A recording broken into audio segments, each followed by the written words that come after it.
कदाचित हा संदेश स्वामी आज तुलाच सांगत आहेत. आपण सगळे प्रार्थना करतो ना, रात्री उशीवर डोकं ठेवल्यावर मनातलं सगळं देवाला सांगतो आणि मनापासून अपेक्षा करतो की उद्या काहीतरी बदल होईल.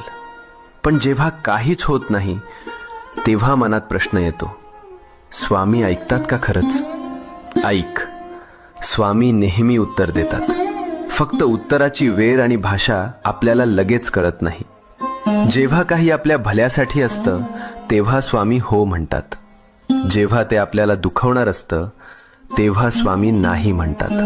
आणि जेव्हा आपल्याला अजून थोडं मजबूत व्हायचं असतं तेव्हा स्वामी शांतपणे म्हणतात, थांब, योग्य वेळी देतो. म्हणून हार मानू नको. तुझ्या प्रार्थनेचं उत्तर येतंय. फक्त थोडा विश्वास, थोडा धीर. मनात शांतपणे म्हण, जय स्वामी